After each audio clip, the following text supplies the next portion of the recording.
Que Jesus nos abençoe, amadas e amados. Boa noite. Vamos à nossa doutrinária da noite. Gratidão pela presença de vocês. Boa noite a todos. Que tenhamos uma noite maravilhosa. Eu tenho certeza que será muito proveitosa. Hoje, em especial, a pessoa que irá falar conosco é alguém que nós temos um carinho muito especial, o Canteiro de Fraternidade em especial. Eu tenho uma gratidão muito grande por essa pessoa em especial. Ela está sempre solícita conosco, sempre nos ajudando. Foi a primeira expositora ela não sabe disso, talvez, vou falar agora, a primeira expositora a aceitar o nosso convite de fazer palestras todos os meses.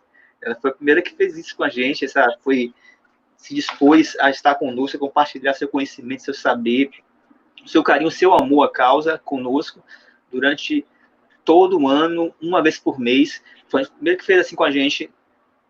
Já tem alguns anos isso. Ela pode falar um pouco sobre isso, se ela achar em vontade para falar isso. Mas vamos abrir, né, com a leitura de um trecho da obra Sempre Melhor. A obra é Sempre Melhor. Essa obra é uma obra de José Carlos de Luca. Em verdade, é um compêndio que contém várias mensagens de 5 obras de José Carlos de Luca. São 5 obras contidas nesse pequeno compêndio aqui, intitulado Sempre Melhor. Vamos à leitura de hoje. O capítulo de hoje é o 28. É bem curtinho, são apenas 2 parágrafos. Vamos lá. A renovação que tantos almejamos em nossa vida só vai acontecer quando nós largarmos todas as coisas imprestáveis que ainda estamos segurando. Se não largarmos as coisas já mortas, a vida não terá como se restabelecer em nós.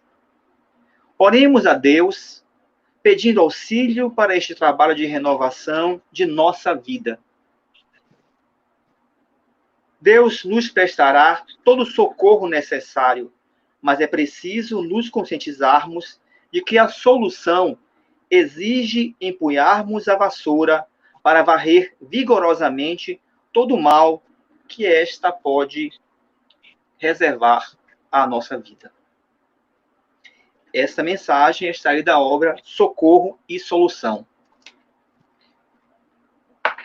Bem, vamos agora orar.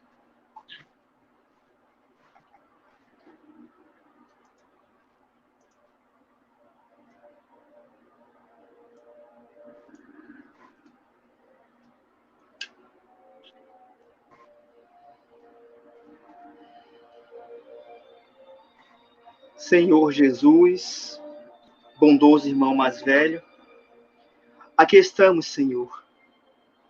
Apesar de distantes, geograficamente distantes, estamos neste momento, unidos, presentes nesse momento, buscando, Mestre amado, esclarecimentos, alívio para dores, o consolo, a palavra de esperança, a força necessária, Senhor, para persistirmos no caminho do bem.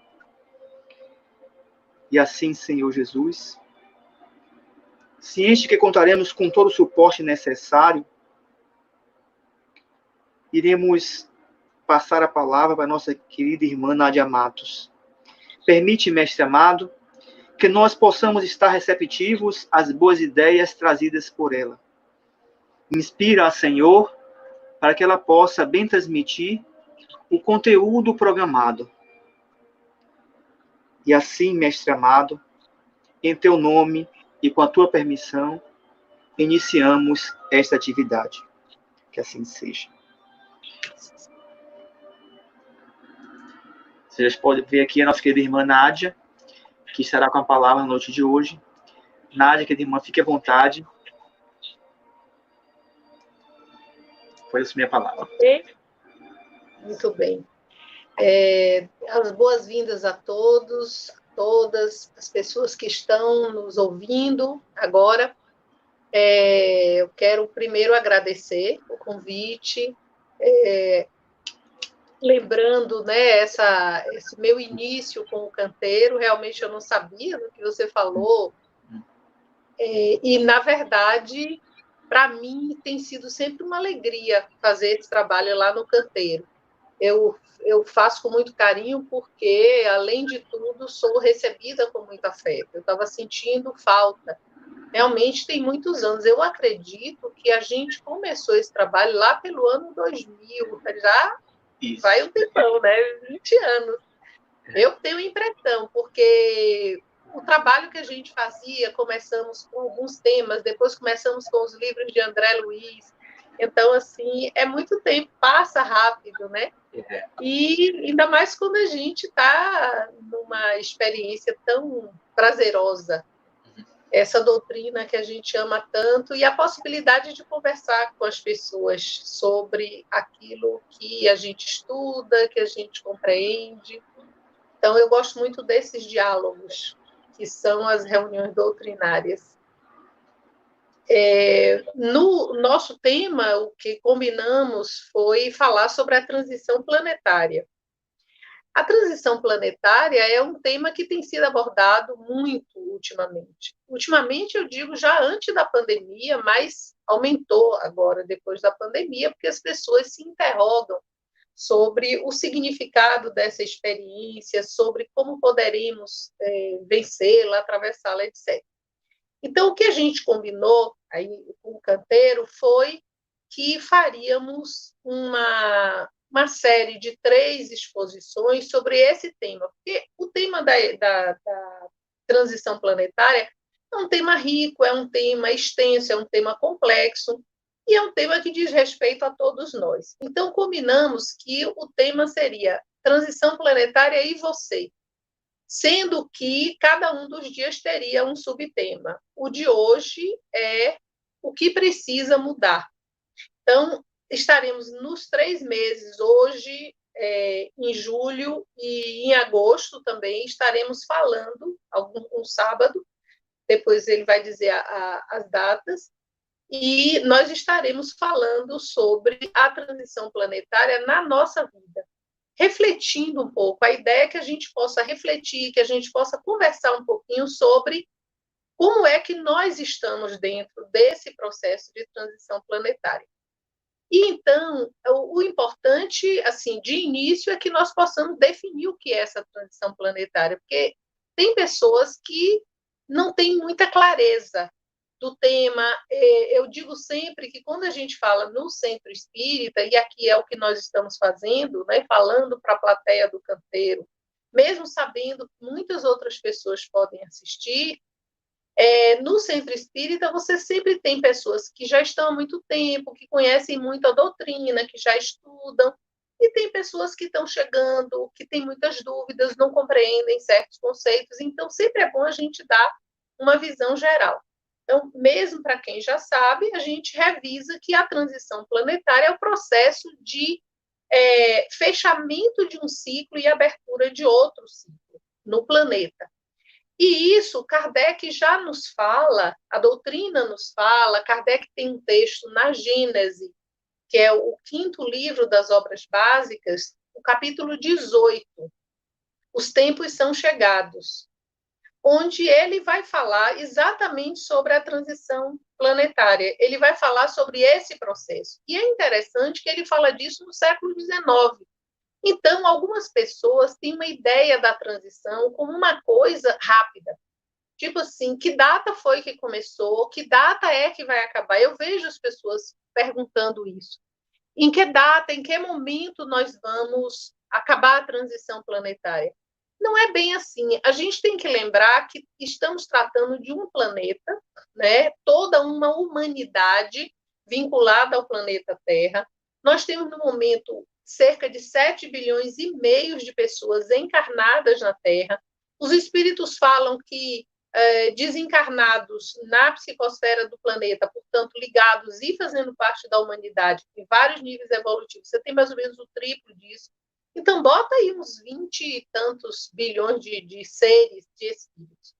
Para você fazer um processo de mudança, a gente sozinho, na nossa vida, nós sabemos que é uma coisa prolongada, que é uma coisa complexa, e que quando nós investimos em fazer alguma mudança, principalmente se tratando de mudança interior, mudança de atitude, mudança de posição em relação à vida, nós vemos que isso é uma coisa que não é rápida, e demora um tempo para acontecer, demora um período, demora, digamos assim, um lapso de tempo que tem a ver com a nossa possibilidade, com o nosso ritmo, com as dificuldades internas e externas que nós vamos encontrar, etc. Isso uma pessoa só. Pense um planeta. Então, a doutrina espírita nos mostra a história do planeta Terra como uma história, obviamente, de incontáveis séculos e milênios que se passam desde a formação geológica do planeta. Mas a doutrina nos diz que Jesus é um espírito puro e ele é o ser que coordena a formação do planeta. Então, veja, para nos receber desde a nossa fase primitiva, aqui no planeta Terra, e mais adiante em várias outras etapas, Jesus estruturou junto com a sua equipe de espíritos, junto com outros espíritos, os espíritos trabalham sempre em conjunto, ninguém faz nada sozinho. Vamos ver lá no Livro dos Espíritos a Lei de Sociedade, e ele amorosamente criou esse contexto, digamos assim, essa possibilidade física para que nós possamos fazer o nosso processo evolutivo. E claro que a Terra começa sendo um mundo primitivo, ela vai fazendo transições, espíritos reencarnam, desencarnam, se dão os aperfeiçoamentos, que o livro de Emmanuel, A Caminho da Luz, descreve muito bem. E nós, então, vamos vendo que, num dado momento, o próprio Jesus vem ao planeta, ele nasce, né? Ele encarna no planeta. A gente não diz reencarna, porque a reencarnação tem a ver com o processo nosso de repetição, de necessidade de avanço, de expurgar, de provas, de expiações, etc. Jesus é um espírito puro. O espírito puro, ele encarna por escolha para fazer uma tarefa magna. No caso, ao encarnar no planeta Terra, Jesus traz o seu padrão vibratório. Que é claro que a gente não compreendeu nada, nós, humanidade. Uma outra coisa interessante que a doutrina nos mostra, e que às vezes a gente esquece, é que quando falamos aos antigos da época de Jesus, éramos nós. Através da reencarnação, nós temos reencarnado múltiplas vezes aqui no planeta. Então, nós atravessamos os vários momentos históricos. Nós atravessamos diversas experiências coletivas que aconteceram aqui no nosso planeta. Então, naquela época que Jesus veio, ele traz o ensinamento, ele traz o evangelho. A gente está habituado a ouvir assim: Jesus é o modelo e guia. O evangelho é o roteiro de luz para a humanidade. Se nós olharmos com cuidado, o evangelho, cada vez mais, quanto mais a gente avança e mais compreende, mais nós vamos ver que ali está o roteiro, o passo a passo da nossa libertação do mundo de provas e expiações. Ali está a nossa ação, o convite de Jesus para que nós possamos nos tornar bons espíritos, espíritos mais elevados. Mas é claro que naquela época nós não entendemos, um ou outro, né, que conseguiu compreender e que então avançou bastante no seu processo evolutivo. Só que ali, veja, começa a formação do planeta, a fase primitiva, a humanidade avança, evolui intelectualmente, faz determinados avanços. No Evangelho segundo o Espiritismo, a gente vê falar sobre as 3 revelações. Então, o tempo de Moisés, um marco. E aí, naquele momento em que Jesus nasce, naquele momento em que Jesus vem ao mundo, a gente tem um marco também. Se nós quisermos ter uma visão bastante ampla, nós até podemos dizer lá foi, vamos dizer, a pedra fundamental da transição planetária. Quando constrói edifícios, né, quando as autoridades, etc., vão lá inaugurar, eles vão para colocar a pedra fundamental, quer dizer, é o início daquela obra. Nós podemos considerar que, quando Jesus veio, ele trouxe um marco vibratório, espiritual, ele tocou vibratoriamente o coração e a consciência de todos os espíritos do planeta, mesmo que a gente não tenha percebido. Mas, espiritualmente, a gente recebe aquela energia, recebe aquele influxo, recebe aquele impacto. Aí, o que acontece? A partir dali, a humanidade vai continuar fazendo o seu processo evolutivo, mas ela já tem o roteiro. E aí nós vamos fazendo escolhas e seguimos, não seguimos, achamos difícil, transformamos a mensagem de Jesus muitas vezes em coisas muito diferentes do que Jesus propunha, fizemos guerras em nome para defender os lugares santos, para defender o cristianismo, essas coisas que a gente compreende que não fazem sentido, mas que naquela época foi o que a humanidade, ou pelo menos uma parte da humanidade, conseguiu entender. Ao longo do tempo, o processo evolutivo ele segue. No Livro dos Espíritos, os Espíritos vão dizer, a lei de progresso, ela funciona continuamente, a gente não percebe. É como uma planta crescendo. Nós não percebemos essa planta crescendo, mas ela está crescendo. Só que a lei de progresso funciona o tempo todo assim, de modo contínuo, e tem períodos críticos que é onde, como se fosse assim, junta uma série de avanços e dá um salto. No desenvolvimento humano, a gente pode comparar isso, por exemplo, com a puberdade, né? A criança vem, vai crescendo, todo mundo sabe que ela está crescendo, e parece que de um dia para o outro mudou. Mudou o corpo, mudou a voz, mudou o temperamento, uma série de coisas começam a acontecer, e aí aquela criança mudou. Ela agora entrou na adolescência, ela está numa outra fase da vida. Veja, isso é um exemplo, é uma analogia. Então, no planeta tem essas fases, né?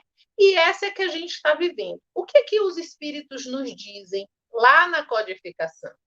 Que no século XIX, você já tinha, a nível do Ocidente, a nível de uma parcela significativa da humanidade, talvez não em quantidade de pessoas, mas em influência sobre o planeta, você tinha um certo nível de desenvolvimento intelectual. As tecnologias, as ciências, uma série de percepções que já existiam. Quando eu falo que influência sobre o planeta, a gente vai ver que foi esta civilização europeia que transformou o planeta da forma que a gente vive hoje, né? Havia as populações indígenas, havia as populações tradicionais do Oriente, da África, mas à medida que o tempo foi passando, o impacto sobre o planeta, vamos pensar somente na parte de poluição, né? É dado por essa cultura e por esse modo de funcionar.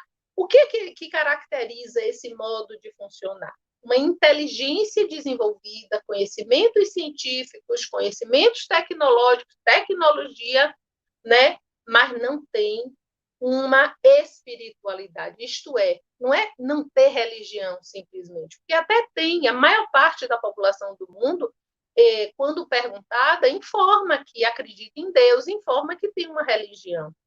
O que eu estou dizendo é a nossa civilização, a nossa humanidade, mesmo com as informações de diversas religiões, inclusive do cristianismo, ela não conseguiu fazer uma integração. Nós não conseguimos viver do ponto de vista espiritual.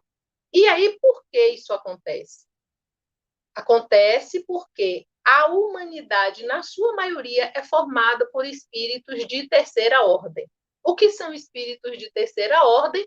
Kardec vai nos mostrar no Livro dos Espíritos, ele, com a sua experiência, interrogando, trabalhando com inúmeros espíritos mensagens, espíritos de todos os tipos, ele percebeu que os espíritos não eram todos iguais. Muita gente pensa, porque um espírito disse, deve ser verdade. Não. Espíritos há que não sabem nada, que sabem menos do que eu, do que vocês, do que as pessoas comuns em geral, né?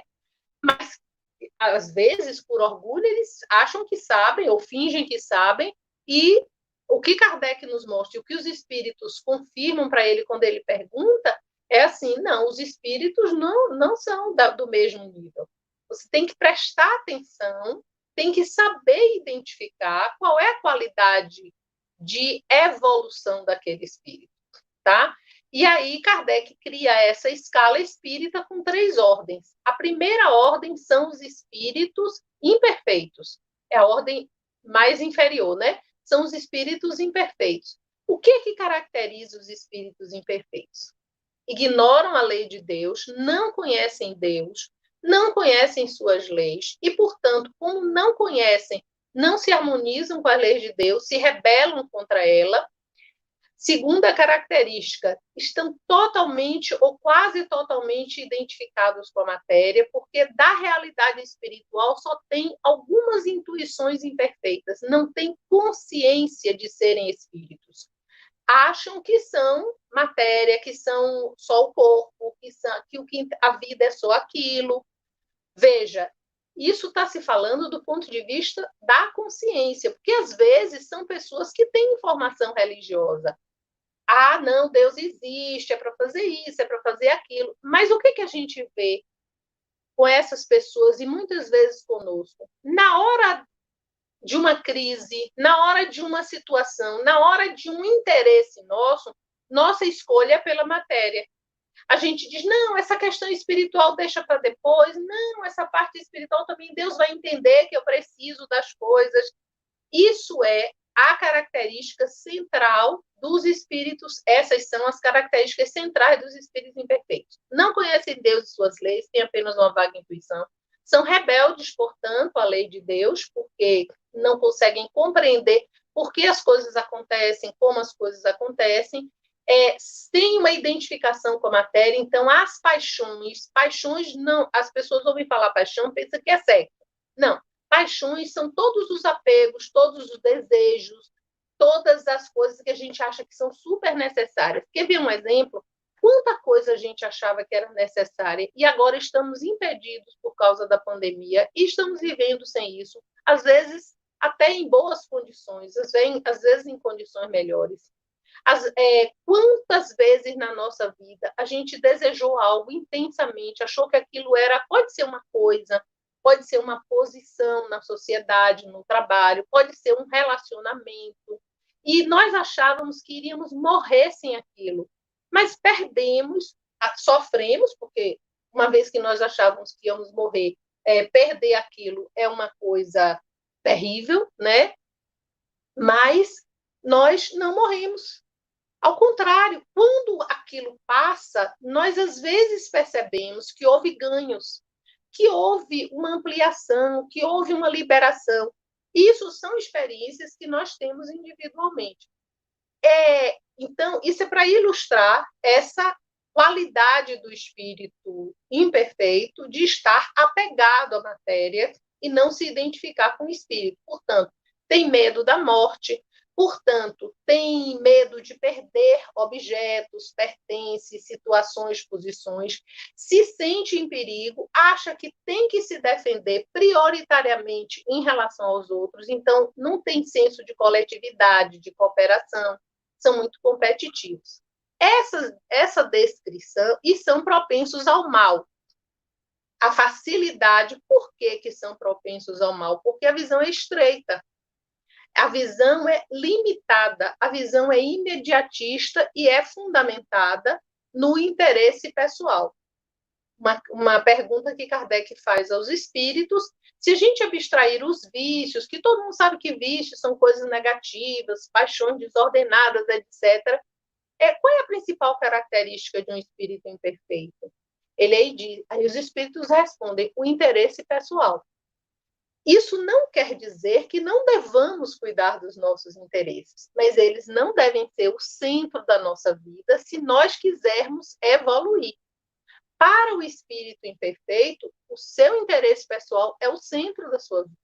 seja na sua pessoa física, nas suas questões afetivas, seja nos seus interesses materiais, seja nos seus interesses intelectuais, as suas ideias, seja os seus afetos, os seus entes queridos, o seu país, tudo que é dele é mais importante do que os outros, tem que ser defendido. Esse é um princípio do espírito imperfeito. Quando ele coloca a segunda ordem, são os bons espíritos. Bons espíritos são aqueles que, diferente dos espíritos imperfeitos, já se encontram num nível de evolução onde eles já se identificam como espíritos. Eles fizeram uma mudança. Enquanto o espírito imperfeito de terceira ordem, ele é aquele ser que o umbigo dele é o centro do mundo, o interesse pessoal é a partir de onde ele raciocina tudo, está tudo muito bem se não atingir os interesses dele. Se atingir, acabou, a prioridade está estabelecida. Os bons espíritos, não. O interesse coletivo é a prioridade. Fazer o bem é a inclinação natural dos bons espíritos. Por quê? Porque eles compreendem Deus, eles não têm um lampejinho assim rápido, uma ideia distante, como os espíritos imperfeitos. Eles compreendem Deus, compreendem as leis de Deus, e vamos lembrar que a doutrina nos ensina que a lei de Deus está escrita na consciência de todos os espíritos. Mas quando a gente é atrasado, quando a gente é espírito imperfeito, a gente não entende, a gente não percebe. Os bons espíritos conseguem perceber Deus e suas leis, são inclinados a fazer o bem, se harmonizam com a lei de Deus, não se rebelam, né? E, então, a sua ação, a sua vida, ela é para o interesse coletivo. Eu chamo a atenção para uma coisa interessante, que é assim, espírito imperfeito defende seu interesse com unhas e dentes, porque ele acha que ele tem que ter prioridade e que se ele for se ocupar dos interesses dos outros, ele vai sair perdendo. Ele vê aí uma luta, um antagonismo. Os bons espíritos buscam o interesse coletivo, mas a gente está percebendo que eu também faço parte do coletivo, então se eu me dedico ao bem da coletividade, necessariamente eu estou me beneficiando. Se nós nos dedicarmos a criar um mundo de paz, necessariamente nós estaremos nos beneficiando. Nós estaremos num mundo sem violência, num mundo harmonioso, num mundo sem crueldade. É só que a cabeça do espírito imperfeito não alcança isso. Isso a gente entende, o pensamento, desenvolvendo o raciocínio, a gente entende. Mas na prática, quando qualquer coisa nos ameaça, a gente diz, não, eu tenho que me defender. Não, eu tenho que defender minha família. Não, eu tenho que defender meu grupo, eu tenho que defender minhas ideias, e se põe em guerra com o outro. E a guerra é o oposto do amor. Vamos lembrar o Evangelho Roteiro de Luz. O que é que Jesus diz? Conhecereis os meus discípulos por muito se amarem. Ele diz mais ainda, amai os vossos inimigos, fazei o bem aos que vos odeiam, orai pelos que vos perseguem e caluniam. Ora, quando Jesus diz isso, ele está dizendo, entrar em guerra com o outro não faz sentido. Por que não faz sentido? Porque as leis de Deus, elas governam toda a realidade onde a gente vive. Agora, o espírito imperfeito que não sabe isso, ele pensa que se ele não tomar conta, ele vai sair prejudicado, a justiça não vai ser feita. Então, a ideia é centrado no seu próprio umbigo, como eu falei. Bem, eu estou falando tudo isso, e aí alguém pode estar se perguntando, gente, o que isso tem a ver com transição planetária? Isso tem tudo a ver. No Evangelho segundo o Espiritismo, no capítulo 3, há muitas moradas na casa de meu pai, há várias instruções dos espíritos falando sobre a pluralidade dos mundos habitados. A pluralidade dos mundos habitados é um princípio básico da doutrina espírita. Sempre os espíritos nos ensinaram que a humanidade não existe só na Terra, Deus criou mundos infinitos para uma infinidade de espíritos, seus filhos como nós, Então, a gente já é convidado a ampliar os horizontes, a ampliar a nossa consciência, sabendo que há outros mundos, com outras humanidades, com outros espíritos, que vão necessariamente, assim como nós, também fazer seu processo evolutivo e chegar à perfeição. A lei é para todos, é universal.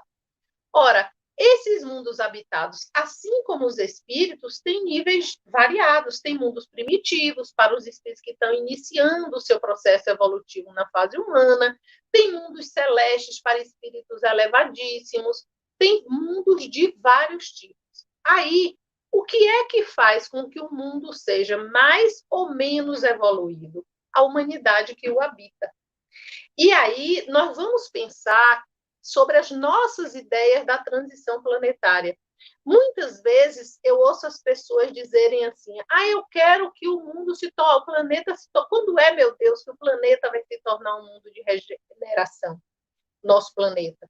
Como se aguardasse que alguém viesse de algum lugar e mudasse o planeta, né? Ora, a mudança que Jesus fez ao encarnar na Terra foi o ponto de partida do processo, mas nós é que temos que construí-lo. A mensagem está dada.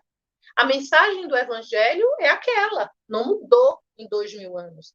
A doutrina espírita vem de acordo com as próprias palavras de Jesus. Jesus disse: muitas coisas eu não posso dizer, porque a gente compreende hoje, faltava um desenvolvimento da consciência. Esse desenvolvimento chega, nós temos todo o processo da codificação, né, da equipe do Espírito de Verdade, de todo o trabalho de transformação do que aconteceu no século XIX, e a doutrina espírita vem para avançar na compreensão do que Jesus falou. Não há uma mudança, não há nada diferente. O Evangelho permanece. Mas agora a gente entende, por exemplo, reencarnação. A gente entende, por exemplo, interexistencialidade, que é a comunicação entre os espíritos encarnados e desencarnados, formando uma única humanidade. Então, a transição planetária é a transformação da Terra de um mundo de provas e expiações, onde, no Evangelho segundo o Espiritismo, os espíritos dizem: o que é que nós podemos dizer sobre um mundo de expiações que vocês não já saibam? Porque a gente vive. O que é um mundo de expiações? Um mundo onde você tem muita crueldade, onde você tem muita violência, onde você tem um egoísmo atroz, onde pessoas ganham dinheiro traficando seres humanos, onde empresas multimilionárias ganham fortunas fabricando armas de destruição para serem empregadas em guerras, onde as pessoas sofrem, as pessoas morrem, onde a pobreza é uma coisa assustadora, porque a pobreza não é natural, né? Os espíritos dizem: o planeta Terra tem condições de sustentar muito mais do que a humanidade que o habita. Não tem dúvida. E com o avanço, assim, com o progresso, com a tecnologia, a ciência, etc., nós ainda descobrimos formas de potencializar essa produção de recursos, de alimentos, se fosse feito de uma forma que não fosse egoísta. Mas sendo um mundo de expiação e provas, o que a gente tem aqui? Um egoísmo atroz, um orgulho escandaloso e um sofrimento terrível. O sofrimento da pobreza, o sofrimento da doença, o sofrimento da guerra, o sofrimento da violência, o sofrimento por toda parte. E nas relações interpessoais, às vezes dentro da própria família, entre companheiros até de ideal, mas a inferioridade ela faz com que muitos atritos que não seriam necessários aconteçam. Bom, portanto, para que a Terra deixe de ser um mundo de expiação e provas, é preciso que a humanidade mude. Para que a Terra se transforme num mundo de regeneração, como é que os espíritos descrevem lá no Evangelho segundo o Espiritismo um mundo de regeneração? Eles dizem é como um repouso. Não existem necessidades materiais, existem desejos, mas não existe essa pressão, essa ansiedade, esse desespero, essa angústia que a gente tem aqui por causa da identidade material. existe muito amor nas relações entre as pessoas. Então, um mundo de regeneração é apenas um mundo transitório, porque depois dele a gente tem outros mundos melhores ainda, até que a gente chegue nos mundos celestes ou divinos. Porém, para nós que estamos vivendo nesse planeta, com o nível de sofrimento que o mal causa para nós, conosco mesmos, e para os outros em relação a nós em relação às estruturas sociais e planetárias, é um paraíso. Só que é algo que precisa ser construído. Nós precisamos construir. Então, para a pergunta do nosso tema de hoje, o que é que precisa mudar? Precisamos mudar nós mesmos. E como é que nós vamos fazer isso? Bom, é importante, primeiro, lembrarmos que não é uma mudança de fala. Não é sobre o que a gente fala. Muitas vezes não é nem só sobre o que a gente faz, mas é preciso mudar uma forma de ver a realidade. É preciso mudar uma forma de ver a nós mesmos. Essa é uma diferença fundamental e é o mais difícil de entender. É o mais difícil de nós conseguirmos concretizar. Por quê? A mudança é uma mudança de forma de estar no mundo. Ora, eu preciso, para eu poder ser um bom espírito, eu preciso compreender a lei de Deus. Compreender e me harmonizar com ela. O que é compreender a lei de Deus? Não é só a compreensão intelectual. Nós temos na doutrina espírita, começando pela codificação, pelas 5 obras básicas, pela revista espírita e muitos outros livros até hoje, a gente tem um manancial riquíssimo de informação. Porém, além disso, nós precisamos aprender a ser aquilo que nós entendemos. Então, vou dar um exemplo. O que é que nós aprendemos da doutrina espírita? No primeiro capítulo da 3ª parte do Livro dos Espíritos, a lei divino-natural. É quando ele vai começar a falar das leis morais. Então, a 3ª parte tem um capítulo que chama a lei divino-natural, onde os espíritos vão explicar o que é a lei de Deus, né? Depois tem as várias leis que Kardec fez uma divisão, os espíritos disseram tudo bem, divisão é uma coisa que a gente faz para entender as coisas, se vocês estão se entendendo, está ótimo. Claro que a lei de Deus é uma totalidade, mas para a gente entender, ok? Aí ele fala das várias leis morais, lei de adoração, lei de progresso, etc, etc. E no final, o capítulo é da perfeição moral. Esse conjunto começa no capítulo sobre a lei divino-natural, quando os espíritos dizem a lei de Deus é a única para a felicidade do homem. O que isso significa? É a única para a felicidade do homem, do ser humano. Significa o quê? Significa que a gente precisa parar de pensar que pode sair da lei de Deus, ou que alguém pode sair da lei de Deus, ou que alguma coisa pode sair da lei de Deus. A lei de Deus é perfeita. Quando a gente diz lá, atributos de Deus, Deus é onipotente. Onipotente é quem pode tudo. Como é que ele não pode impedir a gente de como é que ele não poderia nos impedir de violarmos as suas leis? Aí vocês vão dizer assim, mas Nádia, tanto sofrimento, tanta angústia, tanta coisa, tanta maldade, é porque Deus quer isso? Aí, veja, numa concepção mais anterior, numa concepção mais rudimentar, a gente fica com a ideia de Deus como uma pessoa, e uma pessoa que faz o que quer e que fica sentado olhando o outro cometer um crime, matar uma pessoa, causar um mal terrível. Não é assim que funciona. Deus não é uma pessoa. Então, como é que as leis são perfeitas?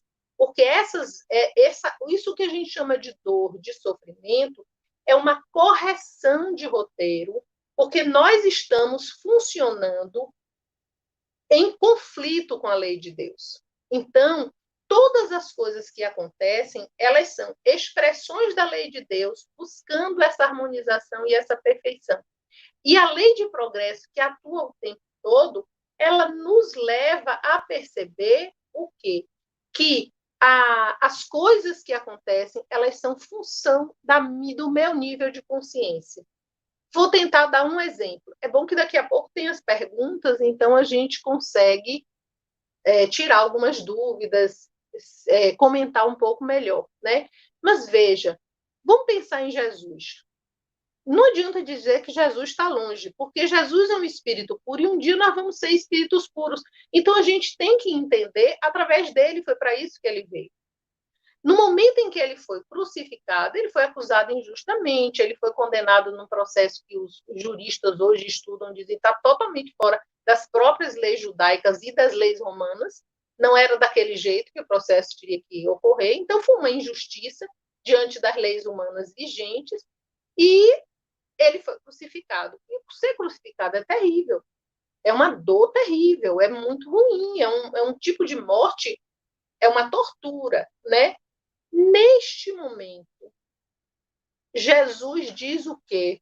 Pai, perdoai-lhes, eles não sabem o que fazem. Por que ele diz isso? Porque como espírito puro, que está totalmente integrado a Deus, ele sabia que todo aquele processo era a expressão do nível de consciência daqueles seres. E ele sabia desde antes que nós éramos muito estreitos na nossa consciência. Ele vem trazer a sua mensagem de luz, sabendo que espírito imperfeito, que espíritos maus ficam muito incomodados com o bem. Então, ele estava ali e ele enfrenta aquela situação consciente de que ela está dentro das leis de Deus. Isto é, dentro do todo o projeto que ele fez, que ele veio para exemplificar, e do projeto de que aquela experiência tão dramática da sua crucificação, ela ficaria na consciência da humanidade através dos milênios. Não como uma situação de culpa, não precisa ser uma situação de culpa, mas precisa ser uma situação de compreensão. O que é que nós temos hoje? Todos nós reclamamos da maldade, todos nós reclamamos da corrupção, todos nós reclamamos da injustiça, todos nós reclamamos do egoísmo, do orgulho, todos nós reclamamos da violência dos outros. Quem ouve a gente reclamar tem a impressão de que nós caímos de paraquedas nesse planeta e que não temos nada a ver com ele. A doutrina espírita nos mostra que não é bem assim. Na verdade, eu com certeza posso não pegar em armas para matar ninguém. Com certeza eu não ganho dinheiro fabricando armas para matar as pessoas. Mas eu preciso, como espírito encarnado nesse planeta Terra, estar olhando como é a minha violência, como é a minha crueldade, toda vez que pisam nos meus calos. Lembra lá do interesse pessoal? É fácil a gente ser gentil com as pessoas que não nos ofendem. Se uma pessoa nos ofende, fica difícil. Então, o que é que a gente aprende? Que aqui e agora, a transformação desse planeta é uma ação que cabe a nós.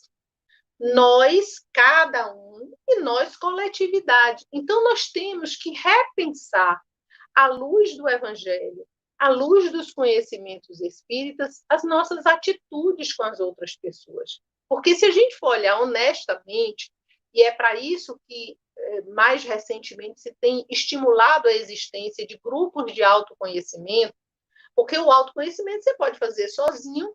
Tem um texto no Evangelho segundo o Espiritismo, de Santo Agostinho, ele recomendando, toda noite antes de dormir, você revise o dia, veja assim, o que foi que você fez, as suas ações, observe se você não poderia ter feito melhor, como é que você pode fazer melhor da próxima vez, observe isso, faça isso todo dia, porque aí você vai se melhorando, se esse é o seu objetivo. Porque, veja, nós sabemos que a trajetória do espírito, do átomo ao arcanjo, é fazer o processo evolutivo. Essa é a nossa realidade, essa é a nossa função, esse é o nosso projeto, é para isso que nós somos criados, para nos tornarmos espíritos puros. Então, a gente só tem um objetivo na vida, mas vamos botar assim, a mão na consciência, como se diz, e pensar assim, quantas horas do nosso dia quantos dias da nossa vida a gente emprega nesse objetivo. Em geral, a gente não pensa nisso. Eu estou falando genericamente, pode haver pessoas, obviamente, diferenciadas ouvindo. Eu estou falando genericamente, porque se todos nós tivéssemos como foco a nossa transformação moral, a nossa evolução, se estivéssemos empenhados em observar as nossas ações e pensar assim, como eu posso melhorar essa forma de ser? Como eu posso melhorar esse condomínio onde eu vivo? Como eu posso melhorar esse ambiente de trabalho onde eu vivo? Como é que a minha atitude, a minha ação, como é que eu posso me empenhar nisso? Se essas fossem as nossas principais metas e as outras coisas, cotidiano, sustentação, trabalho, etc., fossem, digamos assim, secundárias, e veja, secundárias não é sem importância, mas é regidas pelo progresso. Então, se eu tenho uma vida profissional, que tal se eu pautar a minha vida profissional pelo tanto de contribuição que eu posso dar para o progresso da coletividade, pelo tanto que eu posso me tornar um espírito melhor, mais evoluído fazendo aquele trabalho. Percebe? Então, assim, tem uma série de coisas que a gente pode fazer no nosso cotidiano e que pode nos tornar melhores. Mas o que a gente faz? Em geral, a gente reclama disso tudo e a gente cobra dos outros, e a gente quer que os outros façam algo. E a gente quer que os outros mudem e que o planeta mude, desde que não deu a nós, a cada um de nós, o trabalho de nos transformarmos. E, no entanto, a gente sabe, pela codificação, que conhece-se o verdadeiro espírita pela sua transformação moral e pelo esforço que emprega em dominar suas más inclinações. Então, a doutrina traz a lei de evolução, a lei de progresso, como roteiro de vida.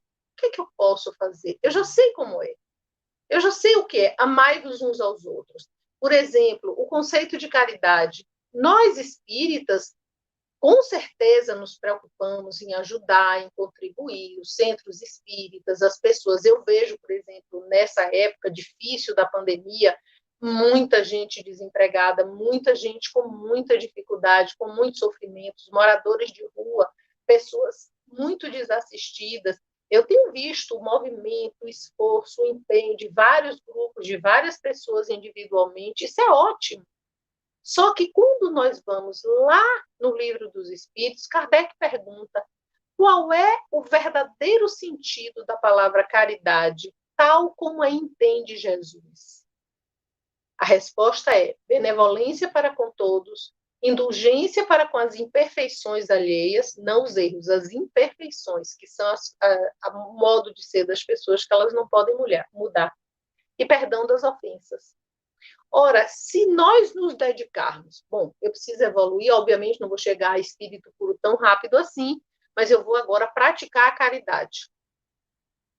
E caridade não é beneficência. Tem texto sobre isso no Evangelho segundo o Espiritismo para a gente estudar. Eu vou praticar benevolência para com todos, indulgência para com as imperfeições alheias e perdão das ofensas. Veja, eu já vou ter um trabalho, eu quero dizer que eu, pessoalmente, vou ter muito trabalho. Não sei vocês, mas é muito difícil. Benevolência para com todos. Benevolência é querer o bem, é desejar o bem para com todos. É difícil. Não que a gente deseje o mal, mas repare, não, o termo não é não desejar o mal para ninguém, é desejar o bem para todos.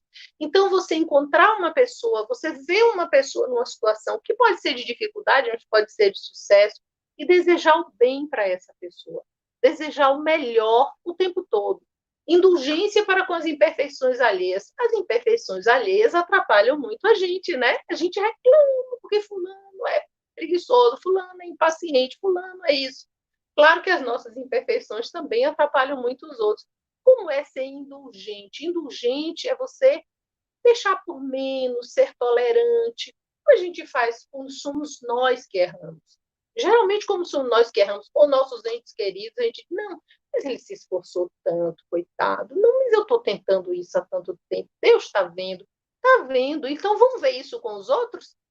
Veja, eu estou citando algumas coisas, alguns aspectos de mudança nossa, que efetivamente podem transformar, podem resultar em transformação para o nosso planeta, porque estaremos transformados. Eu vou parar aqui por causa da hora e vou, então, pedir para a gente ver se tem pergunta, e se não tiver, eu continuo falando mais um pouquinho, se tiver, a gente responde, tá bom?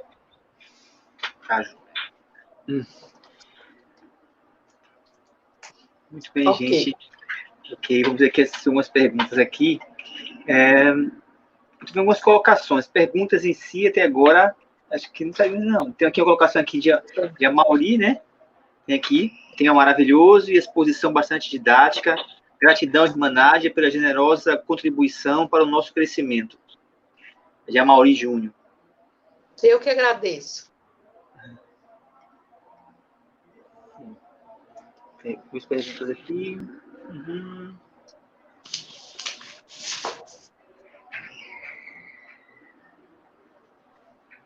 Enquanto você faz a seleção das perguntas, vou falar uma coisa que é assim. Sim, fique à vontade, né? Não, mas vai olhando, porque a gente já vai ter esse tempo, porque já há pouco tempo do público, coitado, daqui a pouco vai ficar sem paciência, né? Olha só. A gente tem algumas tarefas nesse momento da transição planetária. Uma tarefa que nós temos é a tarefa da superação do egoísmo. Lembra que eu falei sobre a gente viver a partir do próprio umbigo? É um exercício diário. E tem que ser, todo o processo de transformação, nós temos que ter paciência. Nós não podemos agora tentar 10 minutos, tentar um dia ou dois, depois não tem jeito não, acho que eu vou ser expulsa do planeta. Não vale, né? Vai ler lá o capítulo 18 da Gênesis, que a gente vai ver. Só quem não fica no planeta são os espíritos decididamente empenhados no mal, na destrutividade, e que não quiserem fazer mudança. Então, essa preguiça não resolve. A gente tem que ficar todos os dias fazendo esse esforço de vencer o egoísmo, esse esforço de sintonizar com a espiritualidade maior, porque nós somos espíritos, não deixar assim uma lacuna na nossa vida. Nosso anjo de guarda é uma referência fantástica. Todo ser humano tem um anjo guardião, que é um espírito bom. Não é um espírito imperfeito como nós. Ele é um espírito de ordem superior. Então, são todos bons espíritos. A gente aproveita. Qual é a função desse ser ao nosso lado? Ajudar a nossa evolução. Repare, são duas dicas que já podem nos facilitar a nossa jornada. Achou alguma pergunta? E temos essa aqui, né? De Alessandra Dantas. Qual a importância do pensamento para a reprogramação da mente e, assim, a mudança de ações para a transformação interior? Alessandra, eu diria que a importância é fundamental. Tem um livro de André Luiz, No Mundo Maior, mas não é só nele. Vários outros falam sobre a importância do pensamento, e no livro No Mundo Maior ele desenvolve melhor o tema. Então, assim, só que pensamento, a gente tem que ver que, assim, às vezes a pessoa diz assim, não, eu vou pensar positivamente. Aí estão vindo 1000 coisas na cabeça e a pessoa insiste com aquele pensamento. Não é essa a ideia. A mudança de pensamento implica a gente fazer um silêncio e, seja qual for a ideia que a ideia vem e a gente retoma. Mas Deus está no comando, ou o que seja, mas eu serei benevolente, eu vou me esforçar para ser benevolente, eu vou tentar, eu vou continuar tentando. Veja, você vai criando, você não luta contra os pensamentos. Uma das coisas mais contraproducentes é a gente lutar contra pensamentos. Se o pensamento existe, ele é uma expressão minha ou de algum espírito que pode estar me influenciando também. É preciso aprender a fazer essa distinção. Como é que a gente faz essa distinção? A gente ora. A gente pede ajuda ao nosso anjo de guarda, ele está ali.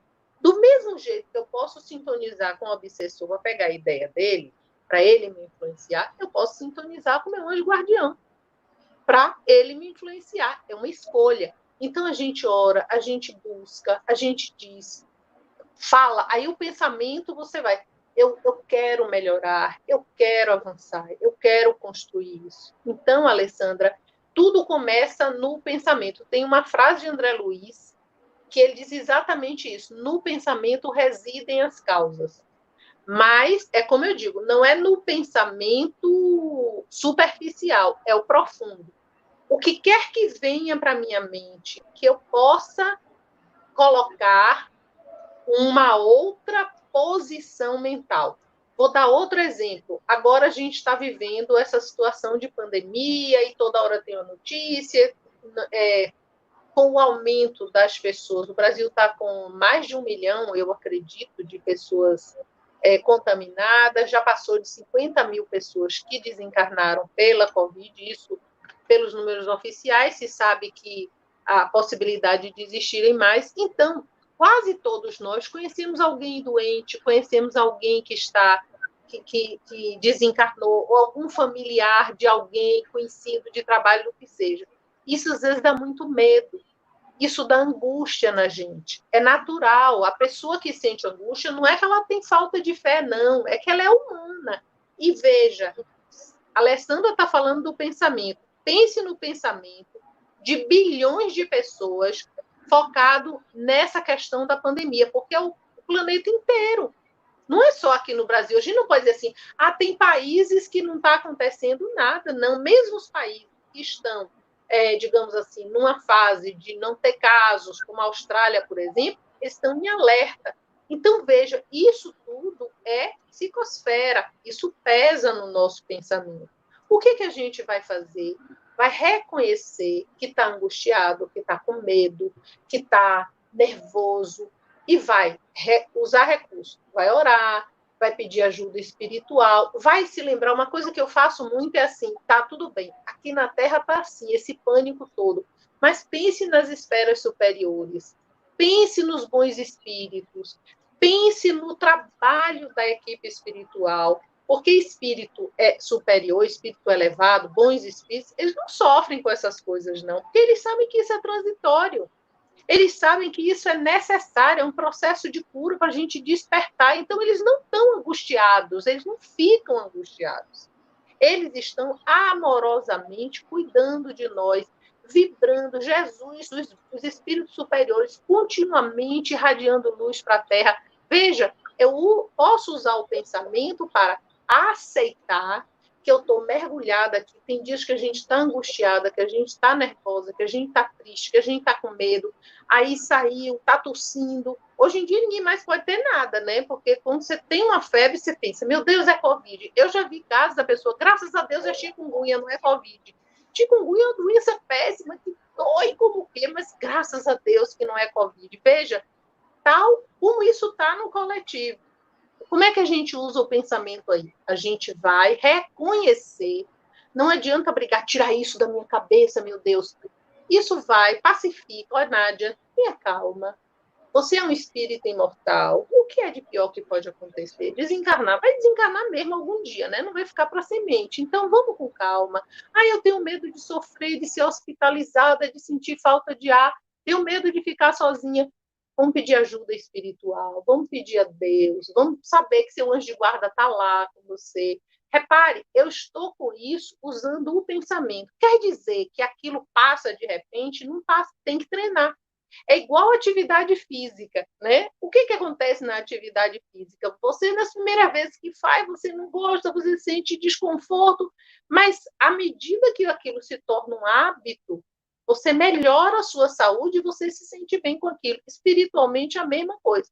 Então, a pergunta de Alessandra é pertinente, eu espero ter dado com a maior clareza possível, assim, essa coisa do pensamento. Não é para tirar pensamentos da cabeça. À medida que eu mudo o meu padrão vibratório, os pensamentos mudam. Então, eu vou aceitar, mas não vou me conformar. Eu aceito. Ok, estou com esse pensamento. Raiva. Às vezes você tem raiva de quem sai, você tem raiva porque não está trabalhando, você tem raiva porque foi demitido. Ok, a mesma coisa. Respira, pede ajuda espiritual, amplia o raciocínio e coloca uma outra ideia mais elevada e vai se pautando por ela. Então, é fundamental, Alessandra.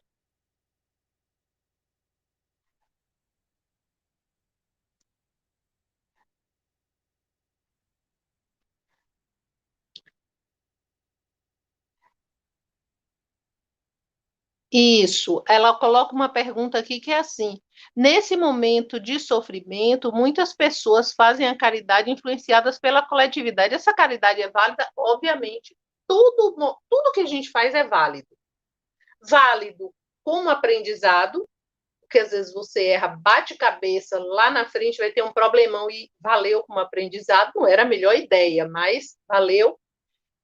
Mas a caridade, ela sempre vale, principalmente para quem recebe, que está precisando. Então, se eu só sou capaz de beneficência, eu só sou capaz de pegar meu dinheiro, filantropia, pegar meu dinheiro e dar, é melhor do que não dar, pelo menos para as pessoas que recebem. Mas, para mim, quanto mais eu conseguir e eu tentar e conseguir avançar, melhor.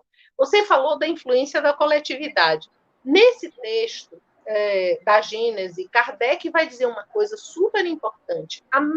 Uma minoria dos seres humanos é muito ruim. É voltada para o mal, ignorante, só pensa na matéria. Uma minoria é muito boa, muito elevada, espiritualizada. A maioria está no meio. E o que é que a gente precisa fazer? Ele aí diz que o que você precisa fazer é aumentar o número dos que fazem o bem, porque isso influencia. Esse pessoal que está no meio, ele fica para lá ou fica para cá. É influenciável. O famoso Maria vai com as outras, né? Então, se eu faço a caridade só porque todo mundo está fazendo, ótimo, vamos avançar. Se eu conheço uma pessoa assim, vamos explicar para essa pessoa ali, isso é bom, isso é importante. Porque o que a gente precisa agora é que um número, quanto maior, melhor, de seres humanos possa compreender que a gente precisa mudar, que a gente precisa superar os padrões materiais, os padrões de espírito imperfeito e desenvolver os padrões de espírito, de bons espíritos. E isso, gente, não tem a ver com religião. Isso não tem a ver exclusivamente com você ser espírita, você fazer determinadas coisas. Claro que isso ajuda para a gente e quando a pessoa aproveita, né? Mas tem a ver com essa mudança de consciência que a gente precisa fazer. É isso. Ótima pergunta, querida. Obrigada.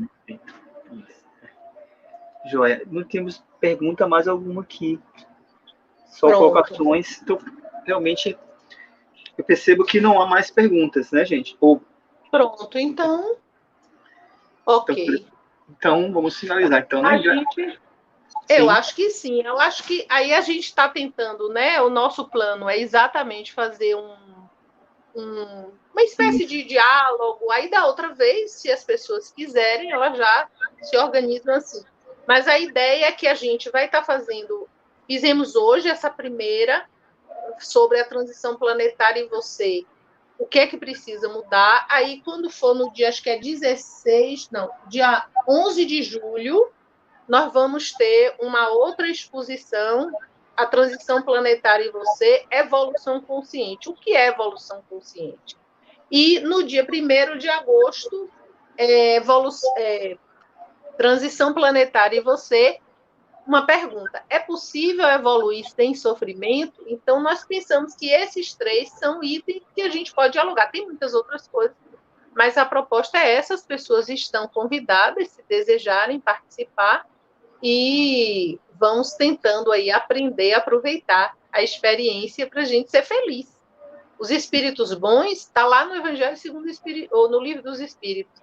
Os bons espíritos já participam da felicidade dos justos, eles são felizes. Espírito imperfeito sofre porque nada está bom.